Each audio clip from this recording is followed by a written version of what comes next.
பிள்ளைங்க படிக்கும்போது நல்லா டேலண்டாக படிக்கணும். ஆமாம். அன்றைக்கி சித்தர்கள் புத்தர்கள் ஞானிகள்லாம் பார்த்தீங்கன்னா இந்த மரத்துக்களை தான் படித்தாங்க. ஆமாம். அதனால தான் அவங்க நினைவாற்றல் அவ்வளோ நல்லா இருந்தது, கூர்மையாக இருந்தது, புத்தி கூர்மையாக இருந்தது.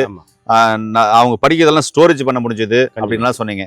இப்படிப்பட்ட ஒரு மரம் இருக்கு அப்படின்னு சொன்னா கண்டிப்பா படிக்கிறவங்களுக்கும் சரி, ஒர்க் பண்றவங்களுக்கும் சரி, அவங்களுக்கு யூஸ்ஃபுல்லா இருக்கும். அது என்ன மரம், அதனுடைய பேர் என்ன, அதை எப்படி பயன்படுத்தணும்? இன்றைக்கு நம்ம இந்த குருந்தை மூலிகை பற்றி பார்க்க போகிறோம். குருந்தை? ஆமாம் சார். இது வந்து குருந்தை மூலிகைன்னு பேர். இது வந்து பார்த்தீங்கன்னா காடு சார்ந்த இடம், வனங்கள், மலை சார்ந்த இடம், இது போன்ற இடங்களில் வளரக்கூடிய காடு சார்ந்த இடத்துல வளரக்கூடிய குருந்தை மரம் இது. இது வந்து பார்த்தீங்கன்னா பிள்ளைகளின் நினைவாற்றலை வந்து அதிகப்படுத்தக்கூடிய ஒரு வல்லாரை மாதிரி ஒரு சிறந்த சக்தி கொண்ட மூலிகை. அதாவது இதனுடைய காற்று பட்ட உடனே மூளையினுடைய செயல்திறத்தை தூண்டி படிப்பதற்கு, ஞாபக சக்தியை உண்டாக்குவதற்கு ஒரு சிறந்த மூலிகை இது. இந்த இலையை சாதாரணமாக கசக்கி மோந்து பார்த்தீங்கன்னா நல்லா வாடையா இருக்கும். வாயில போட்டாலும் ரொம்ப ஒரு அருமையான வாடை. அந்த மாதிரி இது பூவெல்லாம் பாருங்க, பூ பார்த்துங்க எவ்வளவு கிளியரா இருக்கு, காய் குண்டா இருக்கு பாருங்க. இது சாப்பிடக்கூடிய மூலிகை தான். இந்த மரத்தடியில படிக்கிற பிள்ளைங்க உட்கார்ந்து படிக்கும் பொழுது இந்த காத்தினுடைய வாடைப்பட்டா அவ்வளவு உடம்புக்கு ஆரோக்கியம், மூளைக்கு நல்லது, இதயத்துக்கும் நல்லது.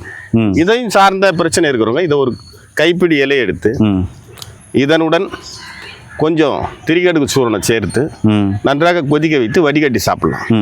அதே கஷாயத்தை பெண்கள் சாப்பிட்டா கர்ப்பப்பை பிரச்சனை, கர்ப்பப்பை வலி, மாதவிடாய் கோளாறுகள்லாம் சரி செய்யக்கூடிய ஒரு அருமையான மூலிகை.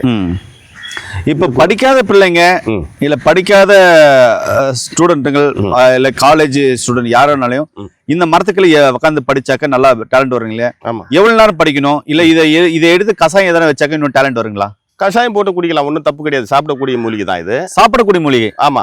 சாப்பிடக்கூடிய மூலிகைனா கண்டிப்பா நான் சாப்பிட்டே ஆகணும் சார். சாப்பிடுங்க. நீங்க ஒரு மூலிகை சாப்பிடுங்க, நானும் ஒரு மூலிகை சாப்பிடுறேன். நம்ம சாப்பிடுவோம். நண்பர்களே, இந்த மூலிகை சாப்பிடக்கூடியது அப்படின்னு சொல்றாரு. ஆனா ரொம்ப நறுமணமா இருக்கு. என்னன்னா இந்த ஆரஞ்சு ஸ்மெல் வருது, நல்ல ஆரஞ்சு ஸ்மெல் வருது.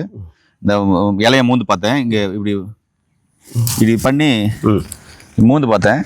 ஆமாம், ஆரஞ்சு ஸ்மெல் நல்லா வருது. இது சாப்பிடலான்னு சொல்றாரு. ஐயா சாப்பிட்டு காமிங்க. இந்த பாருங்க, வாயம் வணக்கம். நம்ம சார் சொன்ன மாதிரி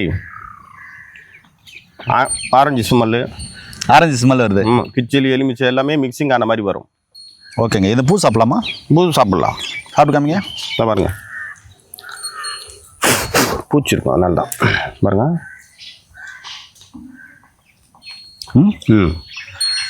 ஐயா இதுல வேற என்ன தகவல் இருக்கு ஐயா? இன்னும் இதில் வந்து பார்த்தீங்கன்னா அடிப்பட்ட வீக்கங்களுக்கு இது அரைச்சி மேலே பத்து போடலாம். அப்படியே வந்து அந்த வீக்கம் நிறைய இருந்தால் ஒத்தரம் கொடுக்கலாம். இந்த இலைகளை வந்து அரைச்சிட்டு ஒரு துணியில் இது பண்ணிக்கிட்டு கொஞ்சம் ஹீட் பண்ணி ஒத்தரம் கொடுக்கலாம். அந்த வீக்கத்தை எடுக்கும், வாத நோயை மெயினாக கண்டிக்கும். இதை வந்து சிறு பிள்ளைகள், பெண்கள் எப்படி சாப்பிடணும்னு சொன்னால் இந்த இலையெல்லாம் உருகி நல்லா எடுத்துக்கிட்டு வாஷ் பண்ணிட்டு காய வச்சிடணும். காய வச்சுட்டு இதை கூட பாசிப்பருப்பு, தோரம்பருப்பு, கடலைப்பருப்பு, இது மூணும் ஈவனா சேர்த்து நம்ம இட்லிக்கு பொடி செய்வோம்ல, அந்த மாதிரி பூண்டு, வரமிளகாய், மிளகு இதெல்லாம் போட்டு அரைச்சி ஒரு இட்லி பொடியாக செஞ்சு வச்சுக்கலாம். செஞ்சு வச்சு சாப்பிட்டு வரும்போது குழந்தைங்களுக்கும் நினைவாற்றல், பெரியவங்களும் சாப்பிடலாம். இட்லி பொடியை செஞ்சு வச்சு சாப்பிடலாம். உணவு தான். ஏன்னே ரொம்ப அற்புதமான தகவல் சொல்லிக்கிறாரு. தேவைப்படுறவங்க கீழே போகிற நம்பர் கால் பண்ணுங்க. இது மாதிரி கிடைச்சாக்க கண்டிப்பாக பயன்படுத்தி பாருங்க. மீண்டும் இன்னொரு அருமையான பதிவு சந்திக்கலாம். நன்றி, வணக்கம். வணக்கம் ஐயா.